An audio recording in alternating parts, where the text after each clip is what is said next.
Hello student, आज का हमारा टॉपिक है एरे इन सी लैंग्वेज। तो सबसे पहले एरे की introduction. An array is defined as the collection of similar type of data items stored at continuous memory location. Array are the derived data type in C programming language. Basically array क्या होता है? हमने initial में variables किए थे कि जो भी हमने काम करना होता है, प्रोग्रामिंग करनी होती है, तो हमें उसमें वेरिएबल डिफाइन करने होते हैं। अब हमने सम करवाना होता है, तो सम के लिए हमें दो वेरिएबल चाहिए होते हैं जिनमें हमने एडिशन करवानी है, और तीसरे वेरिएबल में हमें स्टोरेज करवानी होती है। तो हम हर एक फंक्शन को परफॉर्म करने के लिए एक एक वेरिएबल लेते हैं, राइट। अब अगर मुझे 50 नंबर्स का सम करवाना है, ठीक है, तो उसके लिए मुझे 50 वेरिएबल्स लेने पड़ेंगे, राइट। इंट ए comma B comma C comma D, इस तरह से मुझे 50 वेरिएबल लेने पड़ेंगे। अब इससे क्या हो रहा है कि मुझे बार बार क्या है लिखना पड़ रहा है, ठीक है। और जो मेरी मेमोरी लोकेशन हो रही है वो एक साथ इकट्ठी नहीं हो रही, वो जो मेरा मेमोरी स्पेस अवेलेबल है वहाँ पे अलग अलग जगह पे क्या है मुझे मेमोरी मिल रही है। तो इस चीज़ के सोल्यूशन के लिए क्या है एरे इंट्रोड्यूस हुआ था। तो एरे के केस में क्या होता है, जो हम डेटा टाइप लेंगे वो सिमिलर टाइप की होनी चाहिए। सिमिलर मीन्स अगर हम इंटीजर ले रहे हैं तो जितने भी हम वेरिएबल्स लेंगे वो सब इंटीजर टाइप के होंगे। अगर हम फ्लोट ले रहे हैं तो जितने भी वेरिएबल होंगे वो फ्लोट टाइप के होंगे। करेक्टर ले रहे हैं तो सारे वेरिएबल्स करेक्टर टाइप के होंगे। और एरे के केस में जो हमारी मेमोरी है वो हमें एक साथ प्रोवाइड होती है, वो हमें अलग अलग जगह पे मेमोरी नहीं मिलती, हमें एक कॉन्टिन्यूस फॉर्म में मेमोरी जो है मेमोरी स्पेस मिलता है। ये था एरे। नेक्स्ट है एरे हमारा रिप्रेजेंट कैसे होता है।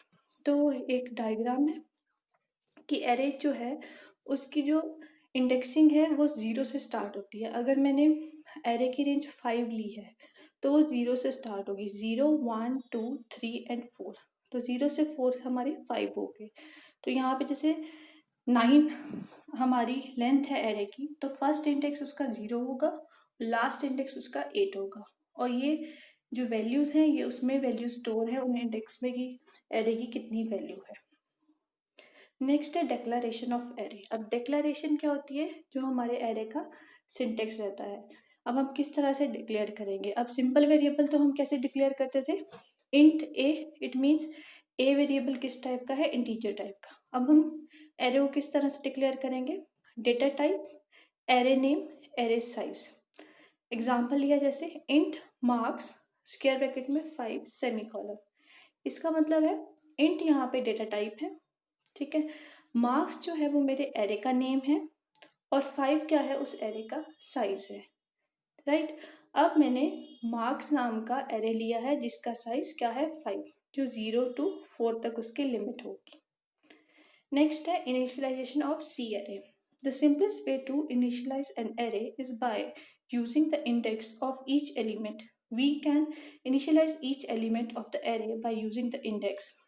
Consider the following example.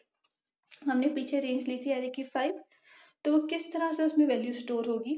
Marks array का नाम था, तो पहला होगा marks 0, marks 1, marks 2, marks 3, marks 4। ये हमारी क्या है एरे की रेंज होगी।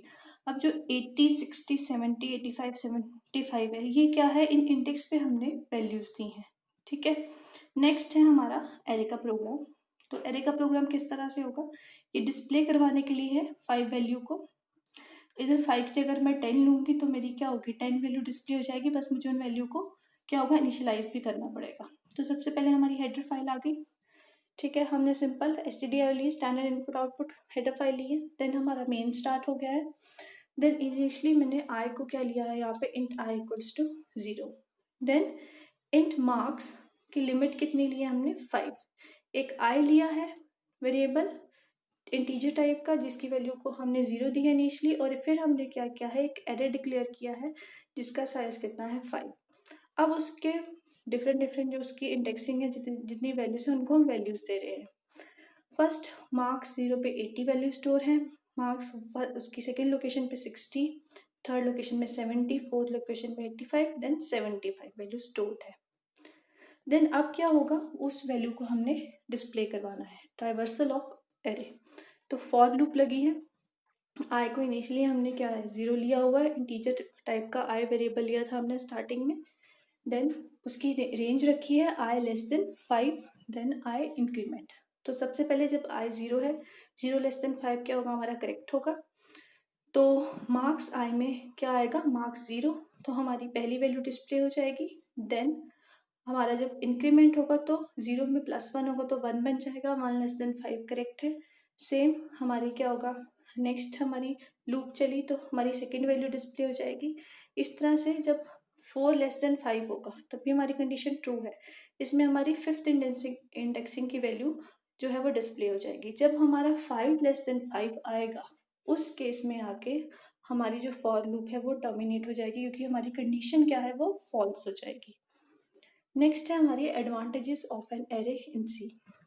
फर्स्ट है random access of element using array index. Second है use of less line of code as it creates a single array of multiple elements.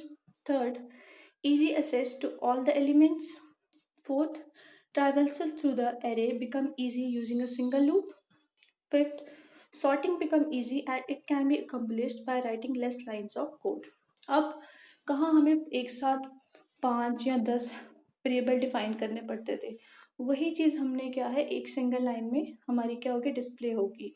और loop पे भी हमें हेल्प हुआ, हमें इसमें लिखना कम पड़ रहा है, कॉम्प्लेक्सिटी हमारी कम हो रही है, टाइम बच रहा है, इंडेक्सिंग से हमें बहुत हेल्प हो रही है कि हमारी मेमोरी लोकेशन में एग्जैक्ट हमारी जो स्टोरेज है वैल्यू की वो कहाँ हुई पड़ी है। नेक्स्ट है हमारी disadvantages of array. Allow a fixed number of element to be entered which is decided at the time of declaration.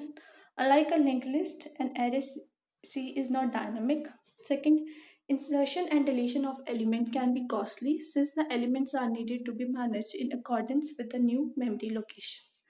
अब एरे में जो हम मेमोरी एलोकेट करते हैं वो हम स्टार्टिंग में ही कर देते हैं जहाँ हमारा एरे डिफाइन हुआ है।